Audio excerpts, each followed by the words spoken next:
বিসমিল্লাহির রহমানির রহিম।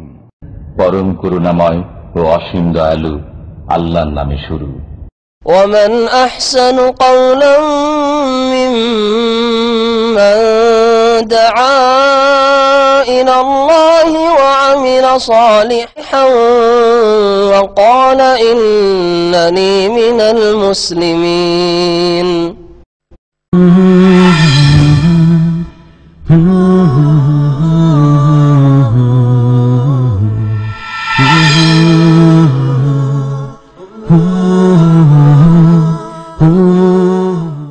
السلام عليكم ورحمة الله وبركاته.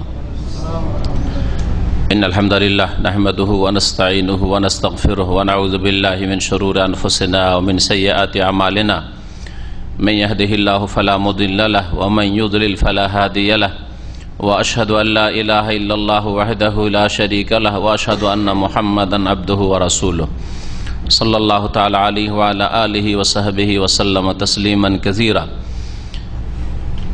يا أيها الذين آمنوا اتقوا الله حق تقاته ولا تموتن إلا وأنتم مسلمون. يا أيها الناس اتقوا ربكم الذي خلقكم من نفس واحدة وخلق منها زوجها وبث منهما رجالا كثيرا ونساء واتقوا الله الذي تساءلون به والأرحم إن الله كان عليكم رقيبا.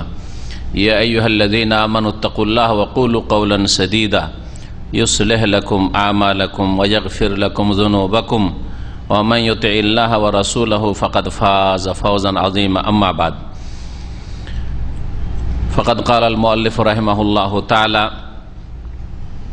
باب النهي عن سب الريح عن أبي بن كعب رضي الله عنه أن رسول الله صلى الله عليه وسلم قال لا تسبوا الريح فإذا رأيتم ما تكرهون فقولوا اللهم إنا نسألك من خير هذه الريح وخير ما فيها وخير ما أمرت به ونعوذ بك من شر هذه الريح وشر ما فيها وشر ما أمرت به صححه الترمذي. আল্লাহ পাকের সমস্ত প্রশংসা যে আল্লাহ পাক রব্বুল আলামিন একক, যার সত্তায়, যার গুণাবলীতেও কোনো শরিক নেই, যার কাজে রুবুবিয়তেও কোনো শরিক নেই। তিনি একমাত্র সবকিছু নিয়ন্ত্রণ করেন, সবকিছু তার নির্দেশ মোতাবেক পরিচালিত হয়। এজন্য সমস্ত ইবাদত বন্দেগী তার জন্যই সুনির্ধারিত করতে হবে, খাস করতে হবে। এ হচ্ছে তাওহীদুল ইবাদা। বান্দার সমস্ত ইবাদত বন্দেগী আল্লাহর জন্য হবে। সালাত এবং সালাম নাজিল হোক নবী মুহাম্মদ রাসূলুল্লাহ সাল্লাল্লাহু আলাইহি ওয়াসাল্লামের উপর, যিনি আল্লাহ পাক রব্বুল আলামিনের সবচেয়ে বেশি মর্যাদা প্রকাশ করেছেন এবং মর্যাদা দিয়েছেন। আমাদের দর্স হচ্ছে আজকে মঙ্গলবারে ধারাবাহিক কিতাবুত তাওহীদের। কিতাবুত তাওহীদে 58 নম্বর অধ্যায়, যাতে লেখক শেখুল ইসলাম মুহাম্মদ বিন আব্দুল ওয়াহাব রাহমাতুল্লাহি আলাইহি তাওহীদ সম্পর্কীয় বিভিন্ন বিষয় বিস্তারিত উল্লেখ করেছেন। 67টি এতে অধ্যায় রয়েছে। আমরা শেষের দিকে ইনশাআল্লাহ তাআলা চলে এসেছি। এই অধ্যায়ে তিনি বর্ণনা করতে চেয়েছেন যে বাতাসকে গালমন্দ করা জায়েজ নয়, হারাম। এইরকমই বাতাসের ওপর কিয়াস করতে হবে। এইরকম সবকিছু যা পৃথিবীতে হচ্ছে, ঘটছে, শুধু বাতাসের সাথে এই বিষয়টি খাস নয়। ঝড় বাতাসে যেমন মানুষ অনেক সময় কষ্ট পায়, সেটা সীমা ছড়িয়ে গেলে প্রয়োজন মোতাবেক বাতাসের প্রয়োজনও রয়েছে, কিন্তু প্রয়োজনের বেশি যখন বাতাস হয় তখন সেটা আর রহমত থাকে না, সেটা আযাবে পরিণত হয়। ঠিক তেমনি বৃষ্টি যদি যতটা প্রয়োজন ততটা হয়, তাহলে আল্লাহ পাকের রহমত, পানিকে, বৃষ্টি বর্ষণকে আল্লাহ পাক রহমত বলেছেন কোরআনে কারীম ভাষায়। কিন্তু সেই বৃষ্টি বর্ষা যদি খুব বেশি হয়ে যায় তাহলে সেটা আযাব হয়ে যায়। এরকমই ঠান্ডা, গরম, শীত, ঠান্ডার প্রয়োজন রয়েছে, ঠান্ডা ছাড়া থাকতে পারবো না আমরা। দেখুন একটু গরম হয়েছে তো এসি চালানোর প্রয়োজন হচ্ছে, তো ঠান্ডার প্রয়োজন রয়েছে। কিন্তু ঠান্ডা যদি প্রচন্ড ঠান্ডা হয়ে যায় তাহলে সেটা আযাবে পরিণত হয়ে যায়। গরমেরও প্রয়োজন রয়েছে, তাপেরও প্রয়োজন রয়েছে, নাহলে মানুষ বাঁচতে পারবে না। কিন্তু তাপমাত্রা যদি বেড়ে যায় তাহলে সেটা রহমত থেকে আযাবে চলে যাবে। এইরকম আল্লাহ পাকের সৃষ্টিতে, আল্লাহ পাকের আদেশে বহু কিছু বরং সবকিছুই হচ্ছে, সবকিছুই হচ্ছে। পৃথিবীতে যা কিছু ঘটে আল্লাহ পাকের আদেশে, আল্লাহ পাকের সৃষ্টিগত আদেশে ঘটে। সৃষ্টিগত আদেশ আল্লাহ পাক রব্বুল আলামিন যা করতে চান, এটা হচ্ছে আল আমরুল কৌনি, সৃষ্টিগত নির্দেশ। সৃষ্টিগত নির্দেশে আল্লাহ যা নির্দেশ করেন তাই হয়, তার বিরুদ্ধে কোনো কিছু হয় না, তার বিরুদ্ধে কোনো কিছু হয় না। আল্লাহ পাক যদি গরম দিতে চান, কোনো শক্তি ঠান্ডা নিয়ে আসতে পারে না।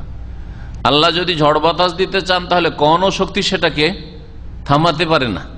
আল্লাহ যদি অনাবৃষ্টি দিতে চান, কেউ কোনো শক্তি বৃষ্টি নিয়ে আসতে পারে না। এইভাবে এগুলি হচ্ছে আল্লাহ পাকের, কি বললাম, হ্যাঁ, সৃষ্টিগত নির্দেশ। আল আমরুল কৌনি, আমর মানে আদেশ, নির্দেশ, আল কৌনি মানে সৃষ্টিগত। হ্যাঁ, আল্লাহ বলেন কোন হয়ে যাও, এই কোন থেকে কৌনি হয়ে যাও, হইতেই হবে। এমনকি আগুনকেও ঠান্ডা হইতে হয়েছে, আল্লাহ পাকের সৃষ্টিগত নির্দেশ। ইব্রাহিম আলাইহিস সালাম কে যে আগুনে ফেলা হয়েছিল, সে আগুনের উদ্দেশ্যে যে আল্লাহ পাকের নির্দেশ ছিল, সেটা ছিল কি?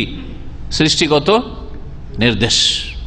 কৌনি বারদান, ইয়া নারো কৌনি বারদান, হে আগুন ঠান্ডা হয়ে যাও, ঠান্ডা হয়ে গেছে, ঠিক না? এত ঠান্ডা হয়ে না যে বেশি ঠান্ডার কারণে ইব্রাহিম আলাইহিস সালাম অসুস্থ হয়ে যান অথবা মারা যান।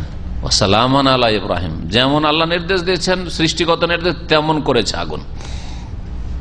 সৃষ্টিগত নির্দেশ আল্লাহ পাকের মাখলুকাতকে দেওয়া আছে, একটা সাধারণভাবে দেওয়া আছে, সেটা হচ্ছে যার যেটা কাজ ওটা করবে, যার যেটা কাজ সেটা করবে। চোখের কাজ চোখ করবে, এটা সৃষ্টিগত নির্দেশ। আগুনের কাজ জ্বালিয়ে দাও, ও জ্বালাবে। যত বড় আল্লাহর ওলি আর নবীকে আগুনে ফেলে দেন, জ্বালিয়ে দেবে। যদি আল্লাহ পাকের স্পেশাল ওই নির্দেশ না হইতো, ইব্রাহিমকেও জ্বালিয়ে দিত আগুনে। নবী করিম সাল্লাল্লাহু আলাইহি সাল্লামকে বিচ্ছু দংশন করেছে। হ্যাঁ, তো বিচ্ছু দংশন করে নবী হোক আর রসুল হোক। নবী সাল্লাল্লাহু বলছেন যে এমন এক জীব যে লা ইয়ারিফু নাবিয়ান ওয়ালা রাসূলান, নবীও কেউ চেনে না, রসুল কেউ চেনে না, কাউকে চেনে না। চিনবে? যেটা শেখ আছে, এটা আলেম আছে, এটা পরেশগার আছে, তাহাজ্জুদ গুজার আছে, কামড়াবো না সাপ, হ্যাঁ, ছাড়বে না। তো এগুলো হচ্ছে আল্লাহ পাকের সৃষ্টিগত নির্দেশ। যাকে যে গুণ দেওয়া আছে, যা দিয়ে সৃষ্টি করেছে, ও করবেই, যতক্ষণ ব্যতিক্রম আল্লাহ নির্দেশ না হবে যে তুই কামড়াতে পাবি না, দংশন করতে পাবি না। সৃষ্টিগত নির্দেশ বোঝাচ্ছিলাম। আল্লাহ পাকের দ্বিতীয় নির্দেশ হচ্ছে আল আমরুশ শারঈ, বিধানগত নির্দেশ, শরীয়তগত নির্দেশ। আল্লাহ পাক যা বান্দাকে করতে বলেছেন করা, যা নিষেধ করেছেন তা থেকে বিরত থাকা। আদেশটাও যেটা করতে বলেছেন সেটাও নির্দেশ, আকিমুস সালাহ, নামাজ কায়েম করো, তাই না? আতুজ যাকাত, যাকাত প্রদান করো, তাই না? ওয়ালা তাকরাবুজ জিনা, জিনার কাছে যেও না। নিষেধাজ্ঞাটাও আল্লাহ পাকের নির্দেশ, মানে বেঁচে থাকার নির্দেশ। তো আল্লাহ পাকের শরীয়তগত বা বিধানগত যা নির্দেশ রয়েছে, যা নির্দেশ আল্লাহ করেছেন তাই ঘটবে কি? এটা প্রশ্ন। দেখি আপনাদের ব্রেন কতটা কাজ করে।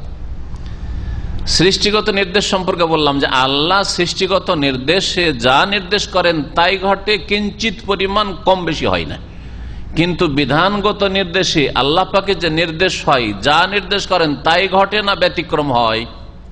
কে যে বলবেন হাত তুলবেন, বলবেন, বলেন। ব্যতিক্রম হয়। যেমন আল্লাহ বলছেন আকিমুস সালাহ, অধিকাংশ লোক বেনামাজি। আল্লাহর তো নির্দেশ, বিধানগত নির্দেশে নামাজ পড়ো, কিন্তু নামাজ পড়ছে না, তাই না? আল্লাহ ওয়ালা তাকরাবুজ জিনা, জিনার কাছে যেও না। বহু লোক জিনায় লিপ্ত হচ্ছে। এই একটি কথা ভালো করে মনে রাখবেন, দুটো নির্দেশ। আল্লাহর সৃষ্টিগত নির্দেশ হতেই হবে। আল্লাহ যদি বলেন তোর ঘরে 10টা ছেলে পয়দা করবো, আপনি 5টা করতে পারবেন না। তোর ঘরে আমি ছেলে মেয়ে দেব না, একটিও ছেলে আনতে পারবেন না। এটা সৃষ্টিগত নির্দেশ। কিন্তু আল্লাহ পাক বলেছেন যে ইয়া আইয়ুহান নাস উবুদু রাব্বাকুম, তোমাদের রবের ইবাদত করো। অধিকাংশ লোক কাফের, মুশরিক, গায়রুল্লাহর পূজা করে। লা তুশরিক বিল্লাহ, আল্লাহর সাথে শিরক করিও না। আল্লাহ পাকের নির্দেশ নাই শিরক করিও না, কিন্তু অধিকাংশ লোক মুশরিক। জি, তারপরে আসি আমাদের আলোচনায়, এটা ভূমিকা স্বরূপ বললাম। আল্লাহ পাক রব্বুল আলামিনের সৃষ্টিগত নির্দেশে বায়ু প্রবাহিত হয়। সুতরাং বায়ুকে আর এইরকমই যা কিছু আল্লাহ পাক সৃষ্টি করে থাকেন, সব আল্লাহ পাকের নির্দেশ মোতাবেক এগুলি পরিচালিত হয় বা হয়ে থাকে, ঘটে থাকে। সুতরাং সেগুলিকে গালমন্দ করা জায়েজ নয়। সেগুলিকে গালমন্দ করা মানে কাকে গাল দেওয়া? যিনি পরিচালনা করছেন তাকে গাল দেওয়া, যেটা তৌহিদের বিপরীত, তৌহিদ পরিপন্থী, তৌহিদকে নষ্ট করবে বেশি বেড়ে গেলে, না হলে তৌহিদে কমপক্ষে ঘাটতি সৃষ্টি হবে। এই জন্য কিতাবুত তৌহিদে এই অধ্যায়টি নিয়ে আসা হয়েছে। এই জন্য ভাষ্যকার বলছেন যে আন্না সাব্বার রিহে সাব্বুন লে মোদাব্বেরেহা, যে বাতাসকে গাল দিল, ঝড় তুফানকে গাল দিল, সে তার নিয়ন্ত্রণকারীকে গাল দিল। যে নিয়ন্ত্রণ করেন কে? আল্লাহকে গাল দিল। ওহু আল্লাহ তাআলা, তিনি হচ্ছেন আল্লাহ পাক। কারণ লে আন্নাহা তাজরি বিআমরিহি, বাতাস নিজের ইচ্ছায় চলতে পারে না, আল্লাহ পাকের নির্দেশে চলতে বাধ্য। ফাসাব্বাহা মুখিলুন বিত্তাওহীদ, সুতরাং যা নিয়ন্ত্রিত আল্লাহর তরফ থেকে, যেসব বা সবকিছু এগুলি নিয়ন্ত্রিত, যা নিয়ন্ত্রিত তাকে গালমন্দ করা, এটা হচ্ছে তৌহিদে আপনার ত্রুটি, তৌহিদের ত্রুটি সৃষ্টি করে, তৌহিদকে দুর্বল করে, আর কখনো কখনো তৌহিদ নষ্ট করে। তারপরে একটি হাদিস শুধু এখানে নিয়ে এসেছেন লেখক, উবাই ইবনে কাব রাদিয়াল্লাহু তাআলা আনহু, প্রখ্যাত সাহাবী নবী করিম সাল্লাল্লাহু আলাইহি সাল্লামের এবং হাফেজ কারি, তার থেকে তিনি বলছেন যে আন্না রাসূলুল্লাহ সাল্লাল্লাহু আলাইহি সাল্লাম, রাসূলুল্লাহ সাল্লাল্লাহু আলাইহি সাল্লাম বলেছেন, লা তাসুব্বুর রিহা, তোমরা বাতাসকে, ঝড়কে গালমন্দ করিও না। সাব্বা ইয়াসুব মানে গাল দেওয়া, যে কোনো ভাষায় বলেন গাল মন্দ করা। ফাইজা রাআইতুম মা তাকরাহুন, যদি তোমরা দেখো এমন কিছু যা তোমাদের জন্য অপ্রীতিকর। ফাইজা রাআইতুম, যখন তোমরা দেখবে এমন কিছু, তাকরাহুন, যেটা তোমাদের অপছন্দ লাগে, ঘৃণা লাগে, মনের উল্টা হয়। বাতাস আসছে জোরে, চাই না, মনের উল্টা, স্বাভাবিক, প্রয়োজনের বেশি আপনার মনের উল্টা। বৃষ্টি না, আপনি চান না, মনের উল্টা। মা তাকরাহুন, এটা মানুষের প্রকৃতি, যা তার জানমালের ক্ষতি করে তা পছন্দ করে না, এটা ইমানের ক্ষতি করে না, এটা হচ্ছে প্রকৃতি, এটা থেকে কেউ মুক্ত হতে পারবে না। যার ফলে যেটা অপ্রীতিকর সেটাকে অপ্রীতিকর মনে করা, যে এটা আমার জন্য কল্যাণকর নয়, এটা আপনার ইমান আমলে ত্রুটি সৃষ্টি করবে না। যে আল্লাহর আযাব আসছে সেটাকে মহব্বত করবেন, এটা তো বলা হয়নি শরীয়তে, তবে সেটাকে দূর করার শরীয়তি পন্থা আপনাকে অবলম্বন করতে হবে। শরীয়তে পন্থা হচ্ছে আল্লাহ পাকের ইবাদতবন্দি করা, আল্লাহর তাওহীদ স্বীকার করা, আল্লাহ পাকের আনুগত্য করা, আল্লাহ পাকের নাফরমানি থেকে বেঁচে থাকা, এগুলি হচ্ছে উপায়। আর দোয়া করা যে আল্লাহ তোমার আযাব থেকে রক্ষা করো, আমাদের যেসব জিনিসে কষ্ট দেয় সেগুলি থেকে আমাদেরকে হেফাজত করো, ইত্যাদি দোয়া করা।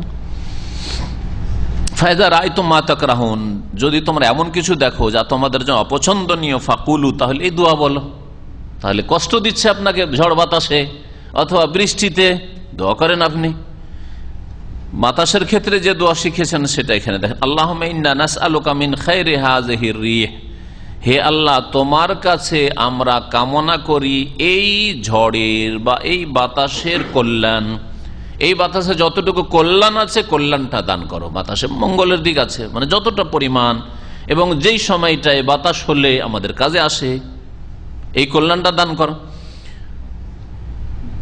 এমন সময় ঝড় আসলো, ঝড় তুফান আসলো, আল্লাহর শত্রুতাতে ধ্বংস হইলো, তো এটা কল্যাণ আছে। যদিও কিছু লোক ধ্বংস হইলো, কিন্তু আল্লাহর শত্রু যদি ধ্বংস হয় তো এই ধ্বংস হতো আল্লাহর আযাবে কল্যাণ আছে।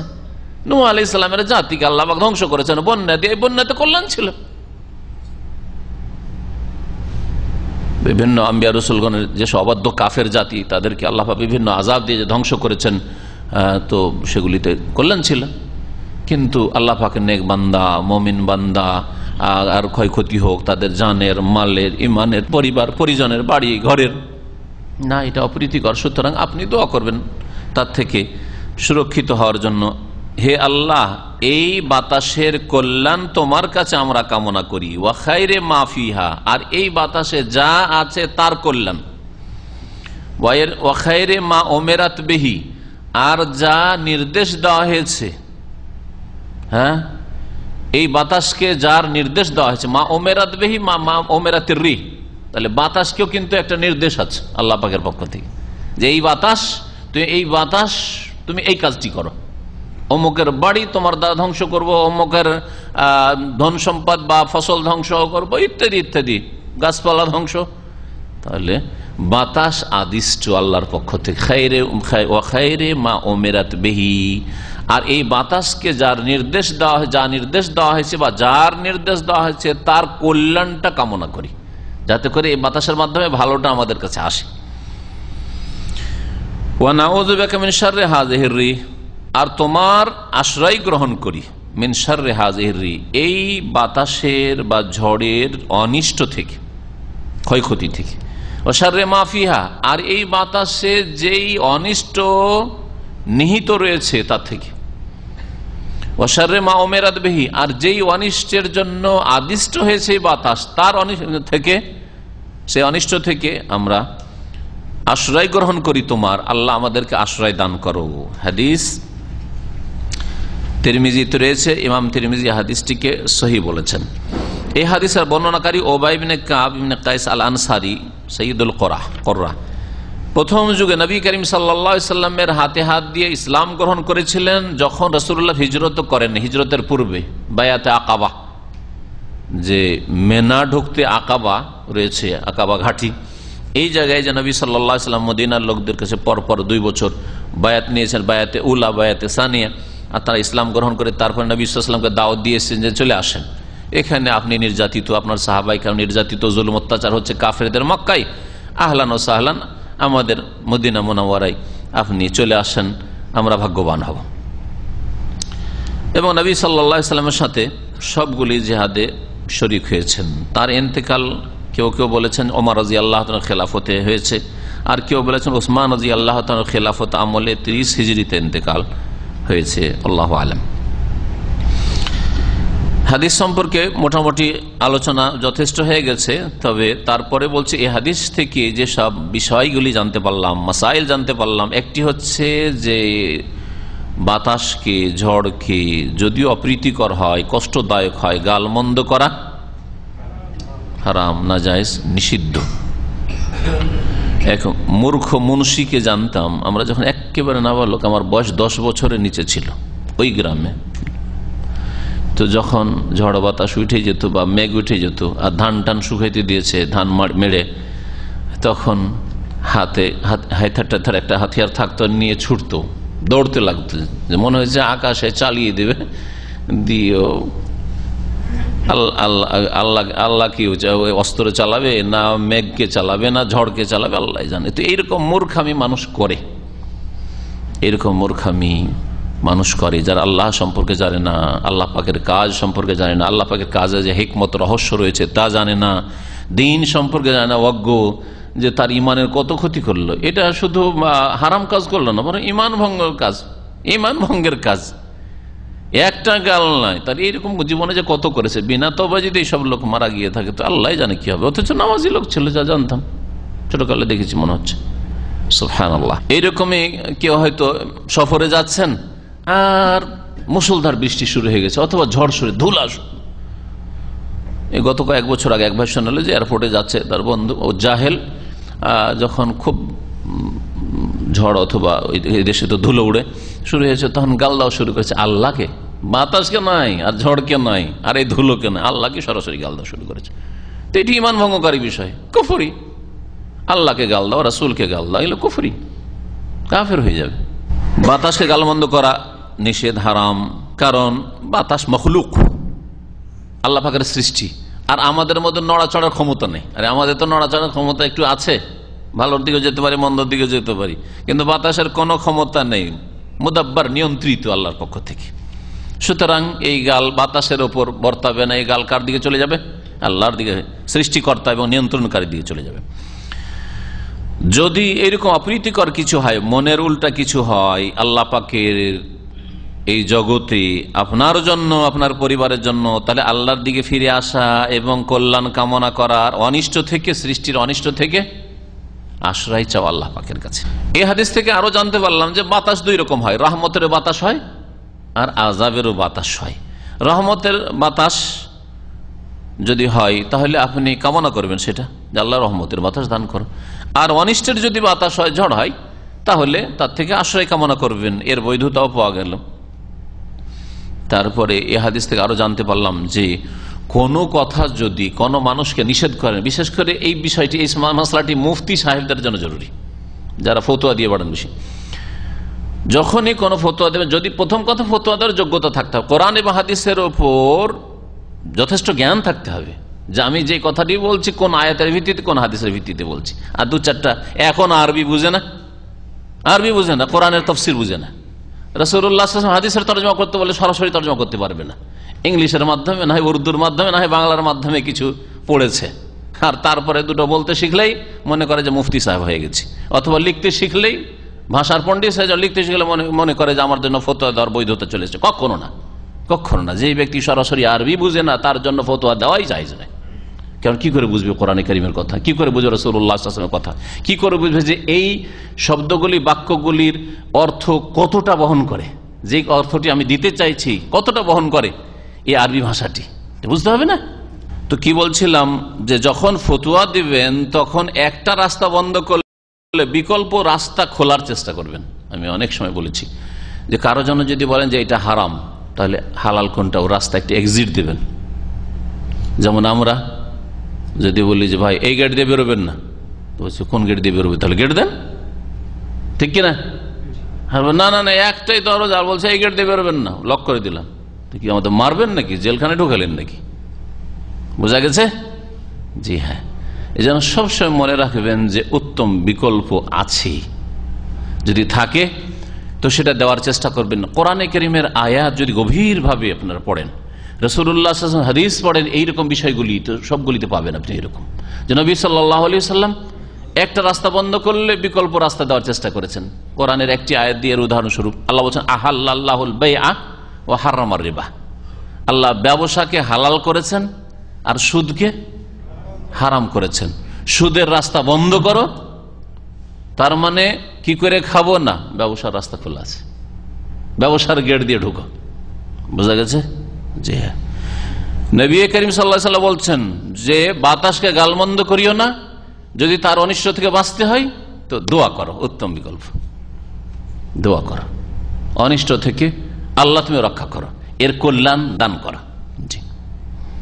আল্লাহ বলছেন জিনা করিও না, বলছে আমাদের প্রয়োজন, আমি সাবালক হয়েছি, কি করে থাকবো, বিবাহ করো। বলছে একটা বিয়ে করে যে আমার হয় না, তাহলে প্রেম করবেন না, দুটা করো, কিন্তু এই শর্ত আছে।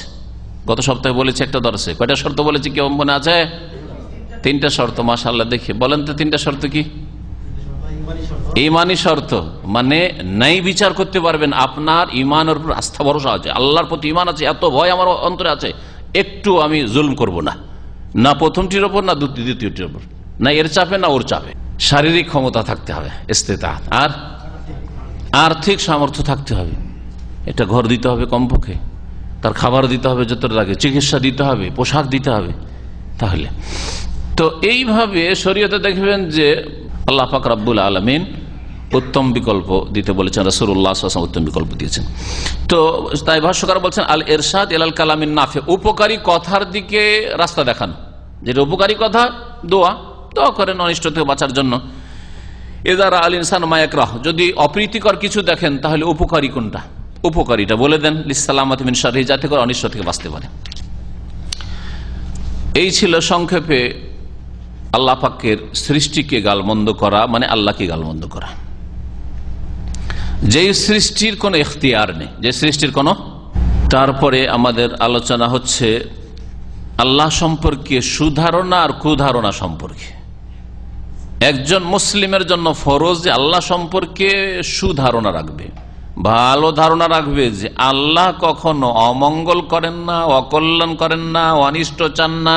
হ্যাঁ, আল্লাহ কখনো কারো ক্ষয়ক্ষতি চান না, যদিও ক্ষয়ক্ষতি আপনার হোক না কেন, কেন হয়েছে এতে নিশ্চয়ই কোনো রহস্য আছে। আমার কল্যাণ আছে, নগদে এখনকার কল্যাণ আছে, না হয় পরক্ষণে কল্যাণ আসবে, ইত্যাদি ইত্যাদি। আল্লাহ সম্পর্কে শুধু ব্যক্তির ক্ষেত্রে নয়, ব্যক্তির ক্ষেত্রে, পরিবারের ক্ষেত্রে, সমাজের ক্ষেত্রে, রাষ্ট্রের ক্ষেত্রে, আন্তর্জাতিক ক্ষেত্রে, অর্থের ক্ষেত্রে, অর্থের ক্ষয়ক্ষতি হয়ে গেল, চাকরি চলে গেল, ব্যবসায় একেবারে সবকিছুই হারিয়ে ফেলেন, সর্বহারা হয়ে গেলেন, কল্যাণ আছে, সুধারণা রাখবেন। আল্লাহ নিয়েছেন, আল্লাহ দেবেন। ছেলে মেয়ে নেই, হয়েছিল মারা গেছে, আল্লাহ পাকের কল্যাণ আছে। বিয়ে করেছিলাম টিকলো না, আল্লাহ পাকের কল্যাণ আছে। বিয়ে করেছিলাম আর তার মারা গেল, আল্লাহ পাকের কল্যাণ আছে। কোন বোনের বিয়ে হয়েছিল, স্বামীর ইন্তেকাল হলো, বিধবা হয়ে গেল, আল্লাহ পাকের কল্যাণ আছে। সুধারণা রাখতে হবে আল্লাহ কি করলো, এটা কেমন হইল, এটা এগুলি হচ্ছে কুধারণা। আল্লাহ আমার উপরে এত বড় মুসিবত নামিয়ে দিল, এগুলি ইমানকে কমপক্ষে কমজোর করে দেয়। আর কখনো কখনো এটা বৃদ্ধি পেলে অন্তরে এবং কথায় কাজে ইমান নষ্ট হয়ে যায়, তৌহিদ পরিপন্থী বিষয়। এই একটি গুরুত্বপূর্ণ বিষয়। আর এটা মুনাফিকদের চরিত্র, আল্লাহ সম্পর্কে কুধারণা রাখা মুনাফিকদের পরিচয়। মুমিনের পরিচয় আল্লাহ সম্পর্কে সুধারণা রাখবে। আল্লাহ পাক রব্বুল আলামিন আজকালকার জামানায় যে অবস্থাটা পৃথিবীতে, মুসলিম বিশ্বের, যে মুসলিমরা সব জায়গায় মার খাচ্ছে, মুসলিমরা নির্যাতিত, তাই না? মুসলিমরা মজলুম, ইসলাম অত্যন্ত দুর্বল, অসহায়। ইসলাম মুসলিমদের ঘরেই মনে হচ্ছে আগন্তুক, অপরিচিত। মুসলিমরা ইসলামকে চেনেন না। কথাগুলি কি সত্য নয়? সবগুলি সত্য, কথাগুলি সত্য। কিন্তু এরপরে গোনা কখন আপনার শুরু হয়ে যাবে, ভুল কখন শুরু হয়ে যাবে, যদি মনে করেন যে আল্লাহর কোনদিন অবস্থার পরিবর্তন ঘটাবেন না। এইরকমই মনে হয় আমরা মার খেতে খেতে আর গোলামি করতে করতে আর ইসলাম এইরকমই দুর্বল, অসহায় হয়ে থেকে যাবে চিরকাল। এটা ভুল, কুধারণা। এটা বরং সুধারণা রাখবেন যে এই অবস্থা চিরকাল থাকবে না। আজ যদি মুসলিম বিশ্ব ইসলামের দিকে ফিরে আসে, মুসলিম শাসকরা ইসলামের দিকে ফিরে আসে, মুসলিম সমাজ যদি ইসলামের দিকে ফিরে আসে, মুসলিম পরিবারগুলি যদি ইসলামের দিকে ফিরে আসে, মুসলিম মা বোনেরা যদি হেজাব পর্দার দিকে, দিনদারি তাকওয়ার দিকে ফিরে আসে আর ইসলামের সার্বিক জীবনে বাস্তবায়নের দিকে ফিরে আসে, তো দ্রুত আল্লাহ পাক অবস্থা পাল্টে দেবেন। এটা হচ্ছে সুধারণা। ভালো করে বুঝে রাখেন, সবসময় আল্লাহ সম্পর্কে, আল্লাহ পাকের দিন সম্পর্কে সুধারণা রাখবেন। আল্লাহ আল্লাহর দিনকে জয়ী করবেন, ওয়াদা করেছেন। লিউযহিরাহু আলাদ দীনি কুল্লিহি, সমস্ত মতবাদ, দিন, ধর্ম যা কিছু রয়েছে মানুষের তৈরি করা, সমস্ত কিছুর আল্লাহ পাক ইসলামকে, দিনকে, দিনে হককে কি করবেন? বিজয়ী করবেন। হুয়াল্লাযী আরসালা রাসূলাহু বিল হুদা ওয়া দীনিল হক লিইয়ুযহিরাহু আলাদ দীনি কুল্লিহি ওয়ালাউ কারিহাল মুশরিকুন। তো অধ্যায়ে আমরা সরাসরি এখন ঢুকি। এই সংক্ষিপ্ত ভূমিকার পরে লেখক বলছেন 59 নম্বর অধ্যায়ে, বাব কাউলিল্লাহি তাআলা। এই অধ্যায় হচ্ছে মহান আল্লাহর এই বাণী সম্পর্কে কোরআনে কারীমের আয়াত দিয়ে অধ্যায় কায়েম করেছেন। আল্লাহ পাক ইরশাদ করেছেন, ইয়াযুন্নুনা বিল্লাহি গায়রাল হাক্কি জান্নাল জাহিলিয়া। এই কাফের মুশরিকরা, মুনাফিকরা, এই আয়াত নাযিল হয়েছে ওহদের যুদ্ধ সম্পর্কে। তো ওহদের যুদ্ধে সাহাবায়ে কেরামদের রাসূলুল্লাহ সাল্লাল্লাহু আলাইহি ওয়াসাল্লামের সাথে ক্ষয়ক্ষতি হয়েছিল, ঠিক না? 70 জন শাহাদাত বরণ করেছিলেন এবং রাস্তা থেকে মুনাফিকরা 300 জন বেরিয়ে চলে গেছিল, ওহদের মাঠে আসেনি। 1000 জনকে নিয়ে নবী সাল্লাল্লাহু আলাইহি ওয়াসাল্লাম বেরোলেন, রাস্তায় এসে মুনাফিকরা বাহানা করলো। আর ওরা তো আসতে পারতো না, বাড়িতে থাকতে পারতো, কিন্তু না, বাড়িতে থাকলে তো মুসলিমদের ধোকা দেওয়া যেত না, মুসলিমদের মনোবল দুর্বল করা যেত না। রাস্তায় এসে, হ্যাঁ আমাদের পরামর্শ নেওয়া হয় না, একা একা সব সিদ্ধান্ত নেওয়া হচ্ছে, আমাদেরকে একটু মূল্যায়ন করা হয় না, সুতরাং আমরা কেন যাব? আমরা ঘরে থেকে প্রতিরক্ষা করব, মদিনার শহর থেকে, আমরা বাইরে, শহরের বাইরে ওহদের মাঠে যাব না। রাস্তা থেকে, মাঝ রাস্তা থেকে মুনাফিকরা, আব্দুল্লাহ বিন উবাই মুনাফিক, তার সাথী সঙ্গী যতগুলি কপট অন্তরের মুনাফিক ছিল সবগুলিকে নিয়ে ফিরে চলে গেল। ভাগ্যচক্রে রাসূলুল্লাহ সাল্লাল্লাহু আলাইহি ওয়াসাল্লাম এবং সাহাবায়ে কেরামদের তাকদীরে আল্লাহ লিখে রেখেছেন যে এখানে কিছু ক্ষয়ক্ষতি হবে, পরাজয় নাই। ওহদে পরাজয় হয়নি সাহাবায়ে কেরামদের, বরং কি হয়েছে? ক্ষয়ক্ষতি হয়েছে। পরাজয় বলা হয় যে যদি কোনো জাতিকে দমন করে দেওয়া হয় তাহলে, কিন্তু এখানে যুদ্ধ চলতে চলতে ক্ষয়ক্ষতি করে সাহাবায়ে কেরাম 70 জন যখন শহীদ হয়ে গেলেন কাফেরদের, কাফেররা নিজেরাই রণক্ষেত্র ছেড়ে চলে গেল। পরাজয় বলা হয় যখন রণক্ষেত্র ছেড়ে, লড়াইয়ের ময়দান ছেড়ে যখন কেউ পালিয়ে যায় তখন পরাজয় বলা হয়। সাহাবায়ে কেরাম পালিয়েও যাননি, ঠিক না?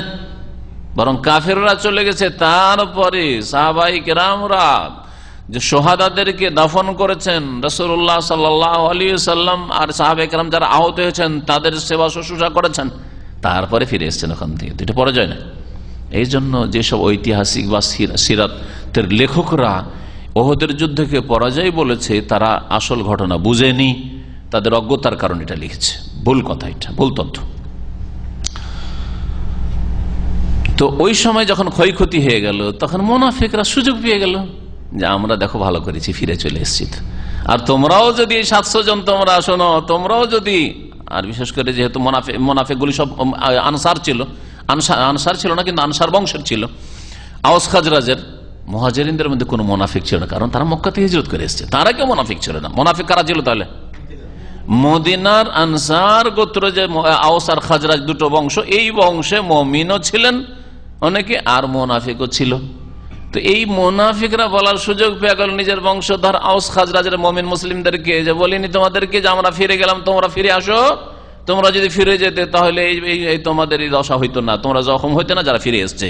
আর এইসব লোকেরা যারা এই যে 70 জন, আমাদের অধিকাংশ তারা নিহত হয়েছিল আনসার, তো এরা নিহত হইতো না যদি আমাদের কথা শুনতো, আমরা বারণ করেছিলাম। হ্যাঁ, আর তোমরা, আর তোমাদের কোনো কিছু চলবে না। দেখো এখন কাফেরদের আধিপত্য কায়েম হয়ে গেছে, দেখো কি করে মক্কার কাফেররা তোমাদের, এইসব কথা বলা শুরু করলো। কুধারণা।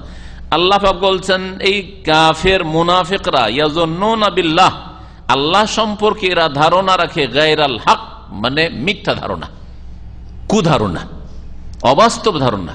হক মানে বাস্তব, আর গায়রাল হক মানে অবাস্তব ধারণা, যেটা বাস্তব নয় আসলে। জান্নাল জাহিলিয়া, জাহিলি যুগের লোকদের মতো, মূর্খের মতো ধারণা।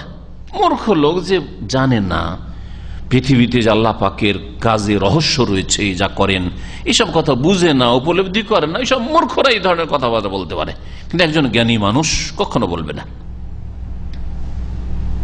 আমার আপনার জীবনে এরকম হয়, একটা কাজ হলে মনটা খারাপ হয়ে গেল, কিন্তু সাথে সাথে মনে করি এতে কল্যাণ আছে। আজকে থেকে প্রায় 20 বছর হয়ে যাবে হয়তো, জানি সালটা আমার ঠিক মনে আসছে না, কিন্তু আমরা মদিনা ইউনিভার্সিটিতে পাশ করার পর এই ঘটনাটা ঘটে। সৌদি আরবের একটা ফ্লাইট দিল্লি থেকে উড়েছে, আর ওড়ার সাথে 10-15 মিনিটের মধ্যে সেটা ধ্বংস হয়েছে। ঘটনা শুনেছেন হয়তো অনেকে যারা পুরাতন মানুষ। তো ওই সময় কোন এক প্যাসেঞ্জার একটু লেট করে এসছে, আর প্লেন ছুটে গেল তার ভিসাও শেষ হতে যাচ্ছিল, আর কি কান্না কাটিয়া রাগারাগি অফিসারদের সাথে, আর গালমন্দ করা, কত যে তার মেজাজ খারাপ। তারপর নিরুপায় কি করবে, শেষ হয়ে গেছে। বলছে যে না, প্লেন আপন জায়গায় ছেড়ে দিয়েছে, রানওয়ে থেকে এখন সরে গেছে, আর তোমার জন্য দরজা খোলা হবে না। ফিরে গেল খুব মন খমকে, গালাগালি করে, হয়তো একটু জাদরের লোক ছিল হয়তো। যাই হোক, বাইরে, এয়ারপোর্টের বাইরে গেছে, সাথে সাথে বেশি দূরে ধ্বংস হয়নি, উঠার পরে ধ্বংস হয়েছিল। তো খবর পেল, অথবা দেখতে পেলো, অথবা জানতে পারলো, যেটি হোক জানতে পারলো যে হ্যাঁ, যে প্লেনে আমার টিকিট ছিল আর আমার সিট ছিল, সেই প্লেনে সমস্ত প্যাসেঞ্জার সহ সবাই ধ্বংস, একজনকে বাঁচেনি।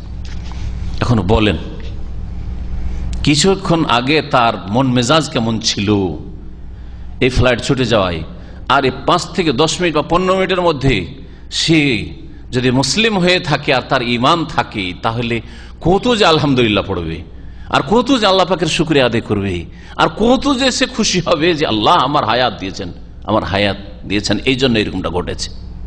আর যদি কাফের হয়, তো কাফের তো কিছুই জানে না, কিন্তু কমপক্ষে খুশিটা তো হবে যে বাঁচলাম, তাই না? আল্লাহর শুকরিয়া আদায় করবে না হয়তো কাফের, কিন্তু বাঁচলাম এতটা তো আনন্দ ভোগ করছে সে।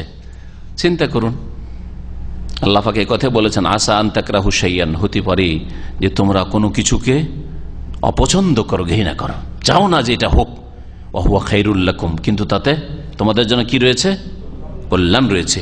ওয়া আসা আন তুহিব্বু শাইআন, আর হতে পারে যে কোনো কিছুকে খুব ভালোবাসে, এটা হোক, আমার আজকে জার্নিটা হয়ে যাক, আজকে বাড়ি পৌঁছে যাই, আজকে যেন ফ্লাইটটা মিস না হয়, অথবা আজকে আমি মক্কা যেতে চেয়েছিলাম, আজকে উমরা যাই, উমরা যেতে পারলেন না, হয়তো মনটা খারাপ যে বেরিয়ে আসলাম আর উমরা যেতে পারলাম না। হতে পারে যে রাস্তায় বাস দুর্ঘটনা আছে বা আর কিছু আছে। ওয়াসান তুহিব্বু শাইআন, কোনো কিছু তুমি পছন্দ করছো, ওয়া হুয়া শাররুল লাকুম, কিন্তু তাতে তোমার বা তোমাদের কি রয়েছে? অনিষ্ট রয়েছে, তোমাদের মন্দ রয়েছে। ওয়াল্লাহু ইয়ালামু, কারণ আল্লাহ জানেন সবকিছু, ওয়া আনতুম লা তা'লামুন, তোমরা জানো না। তালাক সম্পর্কে, স্বামী স্ত্রী যে বিচ্ছেদ ঘটে সে সম্পর্কে আল্লাহ বলছে আসান তাকরাহু শাইআন, শোনো স্বামী, শোনো স্ত্রী, দুইজনকে আল্লাহ পাক শোনাচ্ছেন। হ্যাঁ, দাম্পত্য জীবনে যারা জড়িয়ে গেছেন আর তারপর বিচ্ছিন্নতা বড় একটা কষ্টের বিষয়। যাকে ভালোবাসে ফেলেছিলাম তার থেকে দূরে হয়ে যেতে হইল, যাকে মনে করেছিলেন আমার জীবন সঙ্গী হবে, মহিলা বিশেষ করে কমজোর, হ্যাঁ, পুরুষের তুলনায়, হাইরে আমার নসিবে তালাক, হাইরে আমার নসিবে তালাক, আমার নসিবে এইরকম যে আমার স্বামী এইরকম স্বামী হারা হবো, আমি বিধবা হবো আমি। কারণ আমাদের দেশে বিধবা হওয়া মানে ওই হিন্দুদের সভ্যতা, বিধবা হওয়া মানে রাক্ষস নেই, হ্যাঁ, স্বামীকে খেয়ে ফেলেছে, এই হিন্দুরা শিখিয়েছে, হিন্দু সভ্যতা শিখিয়েছে। তো কত মনে কষ্ট। আল্লাহ বলছেন আসা আনতাকরাহু শাইআন, হতে পারে কোনো কিছুকে খারাপ মনে করছো, স্বামীর ইন্তেকাল, অথবা স্বামী তালাক দিয়ে দিল, অথবা স্ত্রী থাকলো না তালাকে নিয়ে নিল, বা স্ত্রীকে রাখতে পারলাম না, এমন অপরাধে লিপ্ত হয়ে গেল যে রাখতে পারলাম না, শিরক হোক, কুফরি হোক, জেনা হোক, অথবা জীবনের আশঙ্কা, এক কথাই তার সাথে দাম্পত্য জীবনের গাড়ি চললো না, কষ্ট লাগছে, অথবা জেলে চলে যেতে হলো। ওয়াসা আনতাকরাহু শাইআন, কোনো কিছু অপছন্দ করছো, ওয়াজআল আল্লাহু ফীহি খায়রান কাসীরা, আল্লাহ শুধু খায়রান বলছেন না, ওয়াজআল আল্লাহু ফীহি, ওতে আল্লাহ পাক রেখেছেন খায়রান কাসীরা, অজস্র কল্যাণ, অজস্র কল্যাণ আল্লাহ পাক রেখেছেন। কত যে কল্যাণ আল্লাহ রেখেছেন তুমি জানো না। কারো একটা ছেলে মারা যায় তো হাহাকার অবস্থা, হাই রে একটা ছেলে তো মারা গেল। খেজর আলাইহিস সালাম ছেলেটাকে মেরে দেননি কেন? যে এই ছেলে যদি বড় হয়, সাবালক হয়, তাহলে কি করবে? ওর বাপ মাকে গুমরা করে ছাড়বে। আপনি যদি জানতে পারেন, আপনি যদি এখনই ওই পর্দার আড়ালের কথা, তকদিরের কথা, ভবিষ্যতের কথা জানতে পারেন যে আমার যে ছেলেটা হয়েছে এত সুন্দর ছেলে, আর এই ছেলেটা আগামীতে গিয়ে ডাকাত হবে, খুনি হবে, মুশরিক হবে, আর আল্লাহদ্রোহী নাস্তিক হবে, তাহলে কি চাইবেন যে এই ছেলে জন্মাক আমার বাড়িতে? চাইবেন না। কিন্তু ছেলেটা এইসব কথা জানছেন না, ছেলেটা হঠাৎ করে মারা গেল, আপনি কি মনে করছেন? হাই রে কত কষ্ট, একটা ছেলে পেলাম, ছেলে সন্তান, তাও বাঁচলো না, একটা ছেলে সন্তান পেল তাও বাঁচলো না। কিন্তু হতে পারে ওয়াজআল আল্লাহু ফীহি খায়রান কাসীরা, এতে আল্লাহ পাক অনেক মঙ্গল রেখেছেন তোমার জন্য। এসব কথা জানার পরে মানুষের ঈমান আল্লাহর প্রতি, তাকদীরের প্রতি এত মজবুত হয়ে যায় যে যতই বড় বালা মুসিবত আসুক না কেন কোনো চিন্তা তার নেই। ফালা খাউফুন আলাইহিম ওয়া লা হুম, দুনিয়াতে কোনো চিন্তা নেই, আর আখিরাতে তো চিন্তা নেই, কারণ সে ঈমানদার মানুষ। তো দেখুন মুনাফিকরা, এরা মূর্খ, এরা আল্লাহ সম্পর্কে অবাস্তব ভ্রান্ত কুধারণা রাখত। ইয়াকুলুনা, এরা বলেছিল হাল লানা মিনাল আমরি মিন শাই, এই বিষয়ে, সিদ্ধান্তের বিষয়ে আমাদের কোনো স্বাধীনতা আছে, আমাদের কোনো কথা চলছে? আমাদের কথা তো নিচ্ছেন না মুহাম্মদ সাল্লাল্লাহু আলাইহি ওয়াসাল্লাম, শুধু আবু বকর, ওমর, ওসমান, আলী ওদেরই কথা নিচ্ছেন, আমাদের সিদ্ধান্ত তো নেওয়া হচ্ছে না। হে নবী তুমি জানো ইন্নাল আমরা কুল্লাহু লিল্লাহ, সমস্ত কাজের আর সমস্ত সিদ্ধান্তের মালিক একমাত্র আল্লাহ পাক রব্বুল আলামিন। আল্লাহ পাক রব্বুল রাসূলুল্লাহ সাল্লাল্লাহু আলাইহি ওয়াসাল্লাম যা সিদ্ধান্ত নিয়েছেন যে মদিনার বাইরে গিয়ে উহুদে জিহাদ করতে হবে, এটা আল্লাহ পাকের পক্ষ থেকে, ইন্নাল আমরা কুল্লাহু লিল্লাহ। আর তাতে যে ক্ষয়ক্ষতি হয়েছে, সাহাবে কেরাম শহীদ হয়েছেন 70 জন, এরও মালিক কে? আল্লাহ পাক রব্বুল আলামিন, সবকিছুর মালিক আল্লাহ পাক রব্বুল আলামিন। বাকি অংশটা দেখে নেন আয়াতের, তাহলে বুঝতে পারবেন কি হিকমত 70 জনের শাহাদাতে আর সাহাবায়ে কেরামদের ক্ষয়ক্ষতিতে, রাসূলুল্লাহ সাল্লাল্লাহু আলাইহি সাল্লামের মাথায় মোবারক জখম হওয়া, আহত হওয়া, আর দাঁত মোবারক শহীদ হওয়া, সবকিছুতে হিকমত রয়েছে। ইউখফুনা ফি আনফুসিহিম মা লা ইবদুনা লাক, আল্লাহ পাক বলছেন হে নবী, এই মুনাফিকরা তাদের মনে মনে লুকিয়ে রাখে, গোপন রাখে এমন এমন কথা যা তোমার সামনে তারা প্রকাশ করে না। মুনাফিকি, কপটতা, আল্লাহ পরকালে আসলে বিশ্বাস নেই। ইয়াকুলুনা, ওরা বলে লাউ কানা লানা মিনাল আমরি শাইউন মা কুতিলনা হাহুনা, সিদ্ধান্তের ব্যাপারে আমাদের যদি কোনো ইখতিয়ার থাকতো, স্বাধীনতা থাকতো, তাহলে আমাদের আপনজনরা এখানে গিয়ে নিহত হইতো না, 70 জন মারা যেত না, যাদের অধিকাংশ আমাদের বংশধর ছিল, মদিনার লোক ছিল। কুল, হে নবী ওদেরকে জানিয়ে দাও, লাউ কুনতুম ফি বুয়ুতিকুম, তোমরা যদি তোমাদের বাড়িতে লুকিয়েও থাকতে, খাটের তলায় আলমারির ভিতরে লুকিয়ে থাকতে, স্ত্রীর যদি কোলেও ঢুকে থাকতে, লাউ কুনতুম ফি বুয়ুতিকুম, যেখানেই ঢুকো না কেন, লাবারাজাল্লাযিনা কুতিবা আলাইহিমুল কাতলু ইলা মাযাজিহিম, অবশ্যই ওই লোকেরা বেরিয়ে আসতো যাদের জন্য নিহত হওয়াকে আল্লাহ পাক বিধিবদ্ধ করে দিয়েছেন সৃষ্টিগতভাবে, যে এরা এই সময়ে নিহত হবে, মারা যাবে। অবশ্যই বেরিয়ে আসতো ইলা মাযাজিহিম, তাদের মৃত্যুসজ্জার দিকে। মাজজা মানে শয়নস্থল, শয়নস্থলের জায়গা মানে যেখানে তারা খুন হয়ে নিহত হয়ে পড়বে, ওই জায়গাগুলিকে বোঝানো হয়েছে। অর্থাৎ ওহদের মাঠে অবশ্যই বেরিয়ে আসতো, বা যেখানে যার মওত আছে ওখানে অবশ্যই তাকে বেরিয়ে আসতো। আপনি যাবেন না যাবেন না যাবেন না বলছেন, কিন্তু এমন আপনার পরিস্থিতি হয়ে গেল আপনাকে যেতেই হলো, আর ওখানে গিয়ে আপনি মারা গেলেন। কখনো চাইছিলেন না যে আমি বাড়ির বাইরে কোথাও দূরে মারা যাই, কিন্তু যখন আপনার মওত আছে হবে সেটা। আচ্ছা, এতে হেকমত কি যে নবী সাল্লাল্লাহু আলাইহি ওয়াসাল্লামের সাহাবায়ে কেরামদের কিছু ক্ষয়ক্ষতি হলো? বলছে ওয়ালিয়াবতালি আল্লাহ মাফি সুদুরিকুম, যাতে করে আল্লাহ পাক পরীক্ষা করে নেন তোমাদের অন্তরে যা কিছু আছে। এখানেই পরীক্ষা, কে জিহাদের ময়দানে যাচ্ছে আর কে রাস্তা থেকে ফিরে আসছে। বোঝা গেল এখন মুনাফিক আর সাহাবায়ে কেরাম দুধ আর পানি মতো আলাদা হয়ে গেল। বরং দুধ আর পানি বলা ভুল হবে, পানি তো ভালো জিনিস। দুধ আর পেশাবের মতো, মুনাফিক পেশাব পায়খানা, দুধ আর পেশাবের মতো পৃথক হয়ে গেল। সাহাবায়ে কেরাম যারা বলছেন না, নবী সাল্লাল্লাহু আলাইহি ওয়াসাল্লাম সিদ্ধান্ত নিয়েছেন বাইরে গিয়ে জিহাদ কর, ওহদের প্রান্তে আমরা ওখানে যাব। আল্লাহ পাক অন্তরে যা কিছু তাদের লুকাইতে চান তার পরীক্ষা করতে চান এর মাধ্যমে। ওয়ালিয়ুমাহিসা মা ফি কুলুবিকুম, আর তোমাদের হৃদয়ে যা কিছু আছে তা আল্লাহ পাক রব্বুল আলামিন ভালো করে যাচাই বাছাই করতে চান। তামহিস, যাচাই বাছাই করতে চান যে কতটুকু ঈমান আছে আর কাকে আল্লাহ ভালোবাসেন, শাহাদাতের মর্যাদা দান করবেন। শাহাদাতের মর্যাদার মতো বড় মর্যাদা আর ইসলামে কিছু নেই, যদি আল্লাহর রাস্তায় শহীদ হয়। আজকালকার দুনিয়ার শহীদ হওয়া নাই, এর চাইতে বড় মর্যাদার কিছু নেই। যাদেরকে আল্লাহ পাক মর্যাদা দিয়েছেন আম্বিয়া রাসূলগণের পরে, মিনান নবিয়িন ওয়াস সিদ্দিকিন ওয়াস শুহাদা ওয়াস সালিহিন, ওয়াল্লাহু আলিমু বিযাতিস সুদূর। আল্লাহ পাক রব্বুল আলামিন মানুষের অন্তরে যা কিছুই রয়েছে সবকিছু সম্পর্কে সর্বজ্ঞ। দ্বিতীয় আয়াত রয়েছে, এই আয়াত ছিল সূরা আলে ইমরানের 154 নম্বর আয়াত, 154 নম্বর আয়াত। দ্বিতীয় আয়াত হচ্ছে সূরাতুল ফাতহ, সূরাতুল ফাতহ আয়াত নম্বর 6। সে আয়াত আল্লাহ পাক মুনাফিকদের কথা বলেছে। আল্লাহ পাক মুনাফিক পুরুষ, মুনাফিক নারীদেরকে আযাব দেবেন, শাস্তি দেবেন। আযান্নিনা বিল্লাহি যান্নাস সৌ, মুনাফিকদের চরিত্র হচ্ছে যারা কুধারণা করে আল্লাহ সম্পর্কে। আযান্নিনা বিল্লাহ, আল্লাহ সম্পর্কে তারা ধারণা করে। যান্নাস সৌ, এ কুধারণা, কুধারণা করে। আলাইহিম দায়রাতুস সৌই, তাদের কুধারণার অশুভ চক্র তাদের ওপর বর্তাবে। দায়রা অশুভ চক্র, দাওয়ার বলা হয় গোল গোল গোলাকার কোনো কিছুকে। হ্যাঁ, এই জন্য গোল চক্করগুলি যে বিভিন্ন শহরের বিভিন্ন জায়গায় আছে না, এগুলো কি বলছে? দাওয়ার বলা হচ্ছে, দাওয়ার। হ্যাঁ, তারপরে এই যে চেয়ারটা এদিক ওদিক ঘুরে, যে চেয়ারটা, এটাকে কি বলা হয়? কুরসি দাওয়ার বলা হয়, কেন ঘুরছে। হ্যাঁ, এদিকে যে ঘোরাতে পারছেন, মাঝখানে রাখতে পারছেন, এদিকে ঘোরাইতে পারছেন, কুরসি দাওয়ার। আর মুদির, ম্যানেজারকে মুদির কেন বলে? হ্যাঁ, কর্মচারীদেরকে ঘুরায়, তুমি এখানে যাও, ওইখানে যাও, এখানে যাও, বসো, তাল। হ্যাঁ, জিব শাই, চা নিয়ে এসো, জিব কফি, মুদির। বুঝতে পারছেন? আর এটা মানুষের প্রকৃতি, সবাই মুদির হতে চায়, মানে সবাই নিজে ঘুরতে চায় না, সবাইকে ঘুরাইতে চায়। হ্যাঁ, ঘোরাতে চায় সোজা। জি, এটা হচ্ছে মানুষের স্বভাব, নেচার। ধারণা রাখি যে আল্লাহ কোনদিন সাহায্য করবে না মুসলিমদের, আল্লাহ এই অবস্থার পরিবর্তন ঘটাবে না, সারা জীবন মনে হয় গোলামি করতে থাকতে হবে ইহুদি নাসারাদের আর কাফেরদের। এইরকম যারা ধারণা রাখি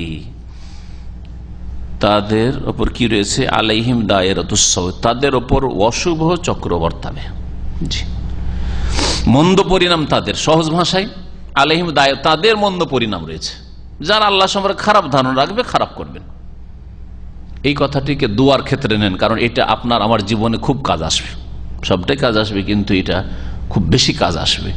আমরা অনেকে দোয়া করি, 2 দিন 4 দিন দোয়া করি, করার পরে যখন ফলাফল কিছু পাই না, যা চাইছিলাম পেলাম না, তখন কি করি? হাত পা ছেড়ে বসে যাই, যে আর পাওয়া যাবে না, আমার মতো হতভাগার দোয়া কবুল হবে না। এটা জেহালত, মূর্খামি। জি, আল্লাহ সম্পর্কে সবসময় শুভ ধারণা রাখবেন, যে আল্লাহ পাকের কাছে চেয়েছি, চাইছি, চাইবো, পাইবো। জি হ্যাঁ, পাবো ইনশাল্লাহ আল্লাহ পাকের কাছে, এইরকম ধারণা রাখবেন। আর যদি না পান তারপরেও দৃঢ় বিশ্বাস আল্লাহ পাক দেবেন আমাকে। আর দোয়াতে যে বাধা সৃষ্টি হয়, দোয়া কবুল হয়, সেগুলি বাধাগুলি থেকে মুক্ত হন আপনি, বাধা না থাকে। তারপরে আপনি বৈধ জিনিস চাইছেন, বাধা মুক্ত দোয়া চাইছেন, আপনি দোয়ার আলোচনাগুলি আমাদের শুনবেন, তাতে বুঝতে পারবেন যে বাধাগুলি কি। তারপরে হয়তো পেলেন না, আপনি ওই জিনিসটা পেলেন না, তাতে আপনি অসন্তুষ্ট হবেন না, বরং ওতে কল্যাণ আছে। নবী সাল্লাল্লাহু আলাইহি ওয়াসাল্লাম হাদিস রয়েছে, মানুষ দোয়া করলে অবশ্যই পায়, হয় যেটা চেয়েছে সেটাই পায়, আর না হলে কি হয়, দুনিয়ার অনুরূপ অনিষ্ট, যে কল্যাণ চেয়েছিল ওই কল্যাণের মতো কল্যাণের বিপরীত অনেক অনিষ্ট তার ছিল, বিপদ আপদ ছিল, সেটা আল্লাহ দূর করেছে তার দোয়ার কারণে। অথবা তৃতীয় হচ্ছে কি, আল্লাহ পাক আখিরাতে এর মহাপুরস্কার তার জন্য জমা রেখেছেন, সঞ্চিত করে রেখেছেন। জি, সুতরাং দোয়া করে তো কখনো আল্লাহ পাককে ডেকে আল্লাহ পাকের কাছে চেয়ে কখনো লস হয় না মুমিন ব্যক্তির। তো আল্লাহ সম্পর্কে ভালো ধারণা রাখবেন এবং দেখবেন যে দোয়া কবুল হচ্ছে। দোয়া কবুল হচ্ছে যে বাস্তবে এটা হচ্ছে একটা বাস্তব প্রমাণ, অনুভূত প্রমাণ, যেটা মানুষ অস্বীকার করতে পারে না, কি যে আল্লাহ আছেন। নাস্তিকদের বিরুদ্ধে একটা দলিল বাস্তব, আল্লাহ বান্দার দোয়া শোনেন, এটা অনুভূত প্রমাণ। যেমন আমি হাত দিয়ে দেখছি যে এটা হচ্ছে গরম, গরম হয়ে আছে, তারপরে যদি আপনি বলছেন না ঠান্ডা, খুব ঠান্ডা আছে, আমি মানবো আপনার কথা? হ্যাঁ, সারা দুনিয়া যদি বলে যে এটা ঠান্ডা আর আমি হাত দিয়ে দেখছি যে না এটা গরম, আমি কি সারা দুনিয়ার কথা মানবো বলেন? কারণ এটা আমার কাছে অকাট্য দলিল, অনুভূত, হ্যাঁ, অনুভব করছি আমি এটা। এইরকমই আমি দেখছি যে আমি দোয়া করেছি, যেটা চেয়েছি আল্লাহর কাছে পেয়েছি, তারপর কেউ আল্লাহ নাই, তো বলে মিথ্যুক, আল্লাহ অবশ্যই আছেন। এটা একটা দলিল আল্লাহর ওয়াহদানিয়তের, আল্লাহ যে আছেন। আর আপনার দোয়া কবুল হচ্ছে না, নূহ আলাইহিস সালামের দোয়া কবুল হয়েছে, হ্যাঁ, ইব্রাহিম আলাইহিস সালামের দোয়া কবুল হয়েছে। কোথাকার মক্কা কোথায় পৌঁছে গেছে ইব্রাহিম আলাইহিস সালামের দোয়া, তাই না? রাসূলুল্লাহ সাল্লাল্লাহু আলাইহি ওয়াসাল্লামের দোয়া কবুল হয়েছে। রাসূলুল্লাহ সাল্লাল্লাহু আলাইহি ওয়াসাল্লামকে আল্লাহ পাক যে ওয়াদাগুলি করেছেন সব পুরা করে দিয়েছেন। তাহলে এগুলি কি বাস্তব প্রমাণ নয় যে আল্লাহ আছেন? বাস্তব প্রমাণ। যুগে যুগে বিভিন্ন জাতিকে আল্লাহ ধ্বংস করেছেন, নবীদেরকে সম্মানিত করেছেন, আর নবীর যারা বিরোধী তাদেরকে ধ্বংস করেছেন। সে হুদ আলাইহিস সালামের জাতি হোক, আর সালেহ আলাইহিস সালামের জাতি হোক, আর লূত আলাইহিস সালামের জাতি হোক, আর যে কোনো জাতি হোক না কেন, শোয়েব আলাইহিস সালামের জাতি হোক, এই ঘটনাগুলি কি অস্বীকার করতে পারবে যে মৃত সাগর এলাকায় লূত আলাইহিস সালামের জাতি সমকামিতা করেন নাই আর তাদেরকে আল্লাহ ধ্বংস করেন নাই? তো কিভাবে ধ্বংস হইল? অবশ্যই আল্লাহ আছেন, আল্লাহ দোয়া শোনেন। এটা মানুষের অনুভূত জিনিস, অনুভূতি তো আসে, মানুষ হাড়ে হাড়ে টের পায় যদি সত্যিকার অর্থে আল্লাহর কাছে শর্তগুলি পুরা করে দোয়া করে। বলছিলাম যে আল্লাহ পাক বলছেন যে মুনাফিকদের ওপর কি রয়েছে, আল্লাহ পাকের পক্ষ থেকে অশুভ চক্র রয়েছে বা তাদের কুপরিণাম রয়েছে। এই আয়াত থেকে যেসব বিষয়গুলি জানতে পারলাম তা হচ্ছে আত-তাহযীর মিন সুই যান্নি বিল্লাহ, আল্লাহ সম্পর্কে খারাপ ধারণা থেকে সতর্ক সাবধান করা হয়েছে। ওয়া ওজুব হুসনি যান্নি, আল্লাহ সম্পর্কে সবসময় ভালো ধারণা রাখবেন, দোয়া করবেন, পাবো ইনশাআল্লাহ, পাবো ইনশাআল্লাহ, ভালো দোয়া, ভালো ধারণা রাখবেন। বিবাহ শাদী করতে যাচ্ছেন, আল্লাহর কাছে ভালো ধারণা রাখবেন যে আমি ভালো পরিবারে বিয়ে করতে পারবো, আমি নেক বিবি পাবো, নেক স্বামী পাবো, ইত্যাদি ইত্যাদি। বিদেশে আসছেন, আল্লাহ সম্পর্কে ভালো ধারণা, আল্লাহ আমার জন্য রিজিকের রাস্তা খুলবেন। এই কথা চিন্তা করবেন না যে কি করে খাবো, বিয়ে শাদী করবো, ছেলে মেয়ে হবে, কি করে খাবো, নেগেটিভ নেগেটিভ, কি করে খাবো, কি করে খাওয়াবো, কি করে সংসার চালাবো। না, যেই আল্লাহ আমাকে রিজিক দিয়েছেন সে আল্লাহ আমার স্ত্রীকে রিজিক দিবেন, আমার ছেলে মেয়েকে রিজিক দিবেন। পজিটিভ, ইতিবাচক। যে আল্লাহ পাক আজকে আমাকে পরীক্ষা করার জন্য একটু পরীক্ষা করছেন মুসিবত দিয়ে, সে আল্লাহ ইন্না মাল উসরা ইউসরা, সহজ করে দেবেন। এগুলো হচ্ছে আল্লাহ সম্পর্কে সুধারণ রাখা, সবসময় আল্লাহ সম্পর্কে সুধারণা রাখবেন। যদিও বিলম্ব হয়, বিলম্ব হইতে পারে দোয়া কবুল হতে, তার প্রতিফলন হইতে, রেজাল্ট পেতে দেরি হইতে পারে। তারপরে এই আয়াত থেকে জানতে পারলাম যে যারা এইরকম কুধারণা রাখে যে আন্নাল্লাহ লা ইয়ানসুরু রাসূলাহু ওয়া দীনাহু, আল্লাহ পাক তার রাসূলকে সাহায্য করবেন না, তার দ্বীনকে শক্তিশালী করবেন না, ফাকাদ জান্না বিহি জান্নাসু, তাহলে আল্লাহ সম্পর্কে কুধারণা রাখলো। সব সময় মুসলিমরা মার খেয়ে থেকে যাবে, গোলামি করে থেকে যাবে, সারা জীবন গোলামি করবে। না না না, কখনো না। 1400 বছরের ইতিহাস দেখুন, যখন আল্লাহর দিন থেকে মুসলিমরা সরে গেছে, আল্লাহ পাক গোলামির মালা পরাই দিয়েছেন। আবার ওই আল্লাহর দিনের কাছে চলে আসেন, আল্লাহর তৌহিদকে প্রতিষ্ঠা করেন, রাসূলের সুন্নতকে আদর্শকে প্রতিষ্ঠা করেন, কোরআন সুন্নাহর ইসলাম প্রচার করেন, আর দিনের যে ফরিজা আল্লাহ পাক দিয়েছেন যে ভালো কাজের উপদেশ দেন, অন্যায় কাজে বাধা দেন, আমর বিল মারুফ আর নাহিল মুনকার করেন, আল্লাহ পাক শ্রেষ্ঠ উম্মত করবেন। শ্রেষ্ঠ উম্মতকে কখনো গোলাম করেন না, শ্রেষ্ঠ উম্মতকে আল্লাহ নেতৃত্ব দেন। এই আয়াত থেকে আরো জানতে পারলাম, এই আয়াতের বাকি অংশে রয়েছে, ওতে রয়েছে ওয়াগাযিব আল্লাহু আলাইহিম, মুনাফিক যারা আল্লাহ সম্পর্কে কুধারণা রাখে তাদের আল্লাহ পাকের ক্রোধ হয়, গজব হয়। ওয়া লাআনাহুম, আল্লাহ পাকের অভিসম্পাত লানত হয়, মানে আল্লাহর রহমত থেকে বঞ্চিত করেন আল্লাহ পাক। ওয়া আ'আদ্দা লাহুম জাহান্নাম, আর যারা কুধারণা রাখে আল্লাহ সম্পর্কে তাদের জন্য আল্লাহ জাহান্নাম তৈরি করে রেখেছেন। ওয়া সাআত মাসীরা, জাহান্নাম হচ্ছে বড় জঘন্য বাসস্থান বা প্রত্যাবর্তন স্থল। তো এই আয়াত থেকে, পুরো আয়াত থেকে জানতে পারলাম যে আল্লাহ পাক রব্বুল আলামিন আল্লাহর দুশমনদের ওপর রাগান্বিত হন এবং তাদের ওপর অভিশাপ করেন, লানত করে, রহমত থেকে বঞ্চিত করেন দুনিয়া এবং আখিরাতে। কখনো কখনো পরীক্ষার জন্য দুনিয়া দিয়ে দেন, কিন্তু আবার ধরে না। আর দুনিয়া পুরোপুরি বদলার জগৎ নয়, সেই জন্য সবাইকে যে আল্লাহ দুনিয়াতে শাস্তি দেবেন এটাও করেন না। আর এই আয়াত থেকে জানতে পারলাম যে কাফের মুনাফিকদের কুপরিণাম রয়েছে, আল্লাহ তাদের জন্য জাহান্নাম তৈরি করে রেখেছেন, এবং জাহান্নাম সবচাইতে জঘন্য স্থান, যেখানে কল্যাণ বলে কিছুই নেই। 100%, 100-তে 100% হচ্ছে কি জঘন্য, খারাপ আর খারাপ। আর 100-তে 100% কল্যাণ হচ্ছে একমাত্র জান্নাত। দুনিয়াতে যতই সুখী হয়ে যান, 100-তে 100% একেবারে সুখী হয়ে গেছেন কখনো হইতে পারবে না যতক্ষণ জান্নাতে না যাবেন। আর দুনিয়াতে যতই বালা মুসিবত আসুক না কেন, আমার মতো দুঃখী আর কেউ নাই, কথা বলবেন না, বরং একমাত্র দুঃখী যে জাহান্নামে। আপনি যদি মুমিন হন, নামাজি হন, সৎকর্মশীল হন, তৌহিদবাদী হন, রাসূলুল্লাহ সাল্লাল্লাহু আলাইহি ওয়াসাল্লামের সুন্নতের অনুসারী হন, কোরআন এবং হাদিস মোতাবেক জীবন গড়েন, তাহলে কখনো আপনি দুঃখী নন। কয়দিনের জীবন, আর তারপরে আল্লাহ পাক রব্বুল আলামিন সুখের জীবন দান করবেন।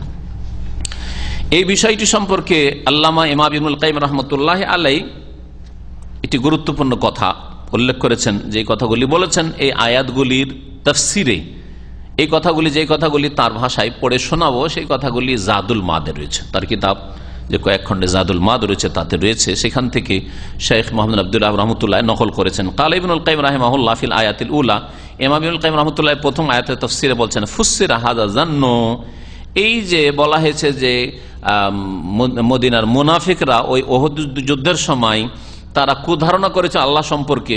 কি ধারণাটা ছিল তাদের কুধারণা?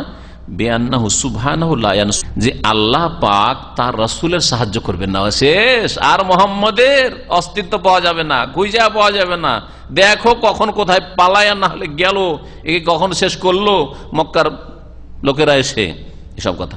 ওয়া আমরাহু সায়াদমাহিল্লু, আর তাদের এই ভ্রান্ত ধারণা যে রাসূলুল্লাহ সাল্লাল্লাহু আলাইহি ওয়াসাল্লাম যেই মিশন নিয়ে, ডিউটি নিয়ে এসেছেন, সেটা নিশ্চিহ্ন হয়ে যাবে, মুছে যাবে। ওয়া আন্না মা আসাবাহুম লাম ইয়াকুন বিকাদারিল্লাহি ওয়া হিকমাতি, তাহলে একটা হচ্ছে যে আল্লাহ পাক কাফেরদের কি বিজয়ী করে দিলেন, বিজয় করবেন, আর মুমিন মুসলিম রাসূলুল্লাহ সাহাবায়ে কেরামরা বিজয় লাভ করবেন না, কুধারণা। দ্বিতীয় হচ্ছে যে আল্লাহ পাক যা ঘটান তাতে কোনো রহস্য হিকমত নাই, এমনিতে হচ্ছে, এটাও কুধারণা। বরং আল্লাহ পাকের প্রত্যেকটি সৃষ্টিতে, প্রত্যেকটি কাজে কি রয়েছে? হিকমত রয়েছে, রহস্য রয়েছে, তত্ত্ব রয়েছে। বলছেন ওয়া আন্না মা আসাবাহুম, মুনাফিকদের এরকম ধারণা যে যা তাদের উপর বিপদ আপদ এসেছে মুসলিমদের উপর, লাম ইয়াকুন বিকাদারিল্লাহ, আল্লাহ পাকের পক্ষ থেকে তা নির্ধারিত, আল্লাহ পাকের সৃষ্টি নিয়ন্ত্রিত, তাদের কোনো ইখতিয়ার নেই, সেগুলিকে গালমন্দ করা যাবে না। এছাড়া এমনকি আল্লাহ পাক দেবদেবীকে, মূর্তি প্রতিমাকেও গাল দিতে নিষেধ করেছেন। হ্যাঁ, লা তাসুবুল্লাযিনা ইয়াদউনা মিন দুনিল্লাহ, তাই না? মূর্তি পূজা যারা করে বা আল্লাহ ছাড়া কবর পূজা করে তাদেরকেও গাল দিতে নিষেধ করেছেন। কিন্তু ওই কাজটাকে শিরক বলা, শিরককে শিরক বলা, এটা গাল দাও না। এবং মুশরিক চিরকাল জাহান্নামে থাকবে, এটা গাল নাই। মুশরিকদের আল্লাহ পাকের লানত রয়েছে, কাফের আল্লাহ পাকের গজব রয়েছে, এগুলো গাল নাই। আবার হ্যাঁ, এগুলো কথা কোরআনে কারিমে রয়েছে। কিন্তু কোথায় আছে যে কাফের সম্পর্কে অশ্লীল কথা, অশ্লীল গাল কোরআন হাদিসে আছে কি? না, নেই। তারপরে মানুষ এমন এক সৃষ্টি যে তার স্বাধীনতা আছে, বাতাসের মতো নয়, হ্যাঁ, বৃষ্টির মতো নয়, বোঝা গেছে, ঝড় তুফানের মতো নয়, ইত্যাদি ইত্যাদি। বাঘ যদি খেত বাঘ যদি খেত তোকে খেয়ে নিত, শুধু কামড়ে রেখে দিত না বিচ্ছুর মতো। আর বিচ্ছু কামড়াতে রাসূলুল্লাহ সাল্লাল্লাহু আলাইহি ওয়াসাল্লামের একটু কষ্ট হয়েছে, সওয়াব বেড়েছে, কিন্তু জানের কোনো ক্ষতি হয়নি। বোঝা গেছে, দুটোতে পার্থক্য আছে। যেখানে জানের রিস্ক ছিল, ঝুঁকি ছিল, সেখানে আল্লাহ পাক ঘরে ঘরে ওরা ঘিরে আছে যে আজকে রাত্রে মারবো মোহাম্মদ সাল্লাল্লাহু আলাইহি ওয়াসাল্লামকে। কাফেরা ঘিরে ছিল কি ছিল না? তাদের সামনে দিয়ে উঠে চলে আসলেন, আলীকে শুইয়ে দিয়ে দেখতেই পেল না। তো বাঘের সামনে থেকে রক্ষা করার চাইতে বেশি ও কাফের চারিদিকে কয়েক 50 কি 100 কাফের ঘেরা আছে, তাদের সামনে থেকে বেরিয়ে চলে আসছেন। যতগুলি গোত্র বংশের প্রত্যেক গোত্র থেকে প্রতিনিধি ছিল নবীকে খুন করার জন্য, সেখান থেকে আল্লাহ বের করে নিয়ে এসছেন। ঐতিহাসিক স্থানে ভ্রমণ করা সম্পর্কে ইসলামের নির্দেশ কি? ঐতিহাসিক স্থান যদি কেউ ভ্রমণ করে তাহলে সেখানে এবাদতের উদ্দেশ্যে যাবে না, যে ওখানে গিয়ে বিশেষ এবাদত করব। কারণ এবাদত যেখানে ফজিলত নাই, সেখানে এবাদতের উদ্দেশ্যে যা অমুক মসজিদে গিয়ে নামাজ পড়বো, 3টে মসজিদ ছাড়া। আমরা এখান থেকে যদি কেউ বাইতুল মোকাররম দেখতে যায়, অথবা স্পেনে এক যুগে মুসলিমদের শাসন ছিল, আর সেখানে বিশাল ইউনিভার্সিটি ছিল, আর বিরাট জামে কুরতুবা জামে মসজিদ আছে, দেখতে যাব। আল আজহার বিশ্ববিদ্যালয় দেখতে যাব, হ্যাঁ, জামিয়াতুল আজহার। আর সেটা দেখতে গিয়ে যদি সওয়াব মনে করে তাহলে না, বিদআত, নেকি মনে করবে না। আর সেটাকে মনে করবে না যে ওখানে গিয়ে আমি নামাজ পড়বো, কিছু 2 রাকাত নফল পড়বো, এইসব মনে করবে না। কিন্তু মসজিদে প্রবেশ করলে তাহিয়াতুল মসজিদ পড়বে, বসতে চাই তাহলে ঠিক আছে। ঐতিহাসিক এলাকা গিয়ে সেখান থেকে কিছু শিক্ষণীয় বিষয় রয়েছে, শিখার বিষয় রয়েছে, শিখবো, তাহলে ঠিক আছে। কিন্তু মক্কা মদিনার মতো করে আর বাইতুল মুকাদ্দাসের মতো করে সফর করবে যে নেকির আশায় যাচ্ছে, ওখানে অতিরিক্ত নেকি পাবো, এটা জায়েজ নয়। সুতরাং জায়েজ আছে বৈধ সফর আলোচনাতে আমি গত কয়েক সপ্তাহে বললাম তো 3 রকম সফর। একটা হচ্ছে হারাম সফর গুনার কাজের জন্য, আরটা হচ্ছে জায়েজ সফর, ভ্রমণ, ঐতিহাসিক জায়গায় দেখবো। ঐতিহাসিক জায়গায় কেন? আমরা কিং ফাহাদ কি দেখবো, যেটা বলছে যে ব্রিজ, আমরা বাহরাইন ব্রিজ দেখবো, অথবা দাম্মামের আমরা বিচ দেখবো, সমুদ্র বিচ, হাফ মুন দেখবো, অথবা জেদ্দার বিচ দেখতে যাচ্ছি, অথবা এরকমই কোথাও যাচ্ছি, আটলান্টিকের কিনারায় দেখতে যাচ্ছি আমরা ইত্যাদি, অথবা প্রশান্তের, জায়েজ আছে। কক্সবাজারে যাচ্ছি, জায়েজ আছে, কিন্তু ওখানে গিয়ে গুনাহ করিয়েন না, ওখানে গিয়ে গুনাহ করবেন না, জায়েজ আছে।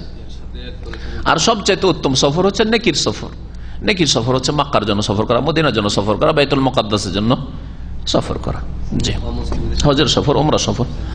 অমুসলিম দেশে ভ্রমণ করা যায় শর্ত সাপেক্ষ। যদি অমুসলিম দেশে সফর হয়, একটা তো সফর নেকির সফর হবে, সেটা দাওয়া ইলাল্লাহ, দ্বীনের দাওয়াতের জন্য অমুসলিম দেশে সফর করা, এটা নেকির কাজ।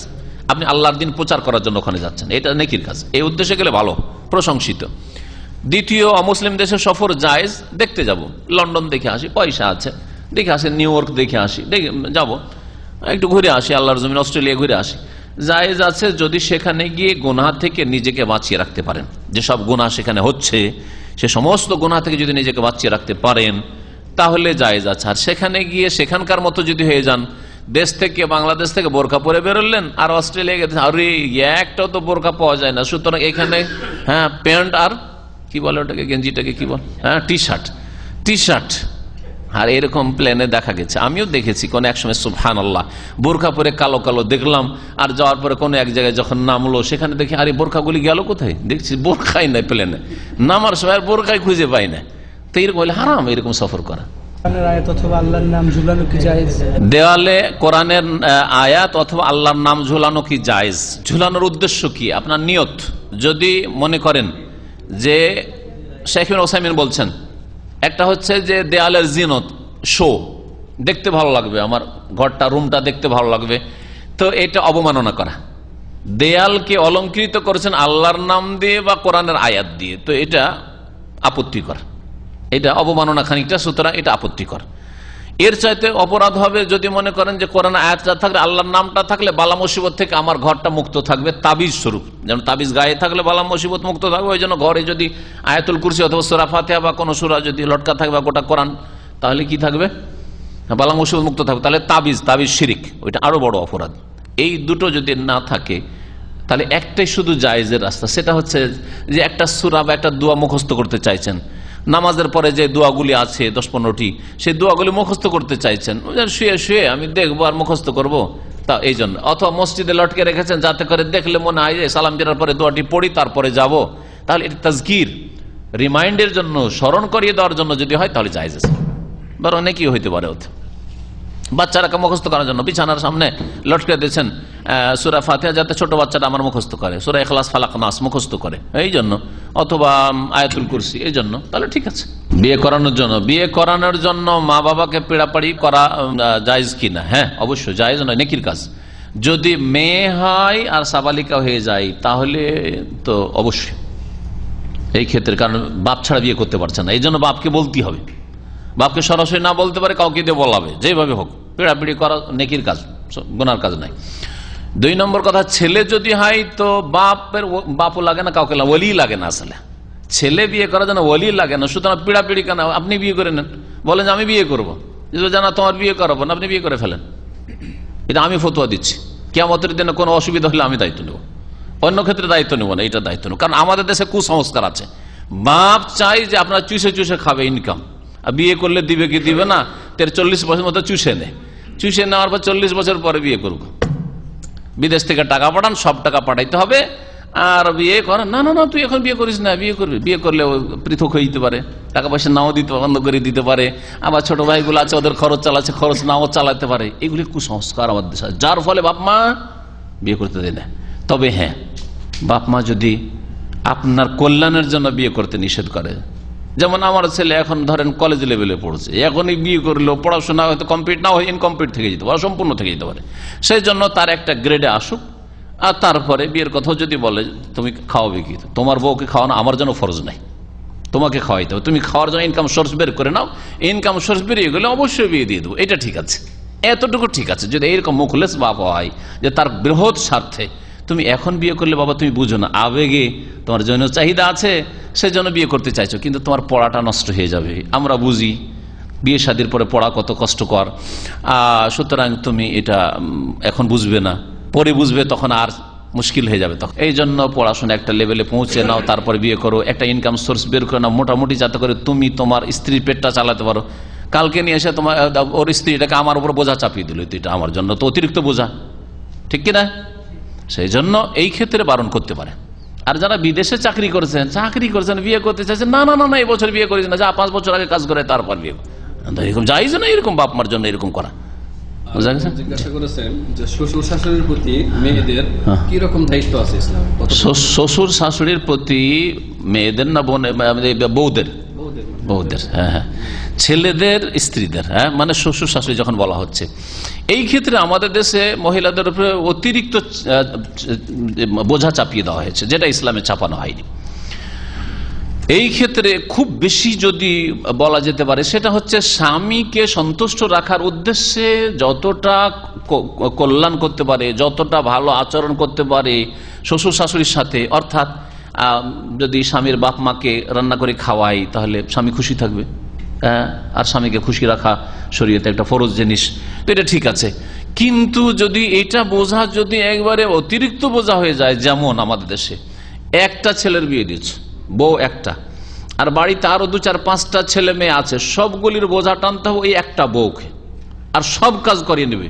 মেয়েগুলি বিবাহ দিয়েছে যে তিক্ত অভিজ্ঞতা, এগুলো সব, আর আমার কাছে প্রতিদিন এগুলো খবর আসছে, এই গতকাল পরশুও বলছে আমাদের দিনী ভাই ছাত্র নিয়মিত আসে, বলছে যে স্যার কি বলবেন, আমার স্ত্রীর পেটে 7 মাসের বাচ্চা, আর আমার বোনেরা বেড়াতে আসছে, মায়ের বাড়ি বাপের বাড়ি বেড়াতে আসছে, একটা খড়কুটো উঠাবে না, সব কাজ ঝাড়ু দেওয়া, পরিষ্কার করা, রান্না করা, কাপড় সাফ করা, সবকিছু আমার স্ত্রী করতে হবে এই অবস্থায়, আর ওই তার মেয়েগুলি, মানে আমার বাপ মার মেয়েগুলো বসে থাকবে। আমার বোনেরা একটু বলেছে, বোন অসন্তুষ্ট, যে তোরা একটু কাজ কর এর সাথে, অমুকের মায়ের সাথে, একেবারে অসন্তুষ্ট। হারাম কাজ, এগুলো হারাম কাজ, এটাও তোমার মেয়ে মনে করতে হবে। আর যদি মনে করেন ওটা পরের মেয়ে, সেই জন্য এটা দাসী, আর আমার মেয়েগুলি এগুলি সব সোনা দিয়ে তৈরি করা, স্বর্ণ দিয়ে তৈরি করা, না, তাহলে চলবে না। এইরকম ক্ষেত্রে আমি বলি এই স্বামীদেরকে যে কখনো এইরকম স্ত্রীকে এভাবে রাখবে না দাসী করে বাপ মায়ের সামনে, এইরকম বাপ মায়ের কাছে দাসী করে রাখবে না, তাদেরকে তাদের বাবার বাড়ি আমানত রেখে চলে আসবে, যে আমি ছিলাম, আমার দায়িত্ব চলে, এখন আমি নেই, আর আমার বাড়িতে সাবালক ভাইয়েরা রয়েছে, দেবর ভাসুর রয়েছে, বা খালাতো ভাই মামাতো ভাই আসতে পারে, তার ফুফু আছে, তার খালা আছে, সেজন্য আসতে পারে, সুতরাং তোমাদের মেয়ে তোমাদের ঘরে আমানত দিলাম, সহি সালামত যদি ফিরিয়ে দাও ওকে, আর যদি কোন রকমের ব্যাড রিপোর্ট হয় তাহলে তোমাদের মেয়ে তোমার কাছে থাকলো। এটাই আমি বিশ্বাস করি যে এটা শরীয়ত। এর বেশি কিছু না। আরেকবার জানতে চাইছেন, মহিলারা মাসিক অবস্থায় মোবাইলে কোরআন পড়তে পারবে কি? মহিলারা মাসিক অবস্থায় কোরআন পড়তে পারবে যদি দেখা যায় যে কোরআন না পড়লে ভুলে যাবে, উজু করে নেবে, উজু করে নিয়ে এমনি মুখস্থ পড়ার ক্ষেত্রে। আর কোরআন স্পর্শ যদি না করে সম্ভব হয় তাহলে ভালো। আর কোরআন মুখস্থ করছে অথবা কোরআনে ক্লাস করছে বা ক্লাস করাচ্ছে শিক্ষিকা অথবা ছাত্রী, এই ক্ষেত্রে হাতে মোজা লাগিয়ে আড় দিয়ে ধরবে। কাপড়ের আড়ে যদি কোরআন স্পর্শ করে তো কোনো অসুবিধা নেই, মোবাইলে থাকলে সমস্যা নাই। তবে উজু করে নিবে, উজু করে নাপাকিটাকে হালকা করে। অমুসলিম রেস্টুরেন্টে খাওয়া দাওয়া সম্পর্কে জিজ্ঞাসা করেন। অমুসলিম রেস্টুরেন্টে খাওয়া দাওয়া করবেন না, একমাত্র নিরামিষ খেতে পারেন, ভাত সবজি এই ধরনের জিনিস খেতে পারেন, অথবা মাছও খেতে পারেন। কিন্তু যদি গোশত জাতীয় জিনিস হয়, যেটা জবাই করা ফরজ, এইরকম কিছু হয় তো খাওয়া জায়েজ নয় তাদের কাছে। কি জানি কি জবাই করছে না হচ্ছে মুসলিম দিয়ে, যদিও মিথ্যা কথা বলতে পারেন। এই সময় আমি অমুসলিম ফ্লাইটে সফর করলাম, যখন মালদ্বীপ গেলাম, শ্রীলঙ্কান ফ্লাইট, আমাকে বলছে যে না না আমরা মুসলিম দিয়ে জবাই করি। বারবার আমাকে এসে বলছে যে অসুবিধা না, অসুবিধা না, আমাদের মুসলিম দিয়ে জবাই করে। এইসব কথা কি করে বিশ্বাস করবো আমি? কি করে আমি বিশ্বাস করতে পারি? অনেক সময় কিছুটা আস্থা করি যায় সৌদি আরব থেকে যদি ওড়ে ফ্লাইটটা, তাহলে হয়তো এখান থেকে ওটা কালেকশন করছে, কিন্তু আসলে কি এখান থেকে করছে না, ওখান থেকে বয়ে নিয়ে আসছে, এটা একটা বিষয় আবার খানাগুলি। তো যার ফলে এগুলো থেকে বেঁচে থাকবেন। মুসলিম হোটেল যদি থাকে তো অমুসলিম হোটেলে খাবেন না, এটা আমার পরামর্শ। আমার কখনো মুসলিম হোটেল থাকে অমুসলিম হোটেল কখনো খাই না। আর তারপরে যদি নিরুপায় হয় যে মুসলিম হোটেল নেই, অমুসলিম হোটেলে খেতে হচ্ছে, তাহলে আপনি এমন জিনিস খাবেন, সবজি ভাত রুটি এই ধরনের জিনিস খান। জি, মিষ্টি অসুবিধা নেই ইনশাআল্লাহ। এখানে শেষ করা যাক, সময় যথেষ্ট হয়ে গেছে। আবেদ হোসেন, আবেদ হোসেন মানে হোসেনের ইবাদতকারী, তো শিরক হয়ে গেল। শুধু আবেদ বলেন, আবেদ বলেন, আবেদ হোসেন না। আর না হলে শুধু হোসেন নাম রাখেন। জি, আবেদ হোসেন মানে হোসেন, আবেদ আলী মানে আলীর ইবাদতকারী। হ্যাঁ, আবেদ রসুল ওই রকম রসুলের ইবাদতকারী, এরকম নাম যায় না। আবেদ এলাহি হইতে পারে, আবেদ এলাহি হইতে পারে, আল্লাহ পাকের ইবাদতকারী। সাল্লাল্লাহু আলা নবিয়িনা মুহাম্মদ ওয়া আলা আলিহি ওয়া সাহবিহি আজমাইন। সুবহানাকাল্লাহুম্মা ওয়া বিহামদিকা আশহাদু আল্লা ইলাহা ইল্লা আনতা আস্তাগফিরুকা ওয়া আতুবু ইলাইক।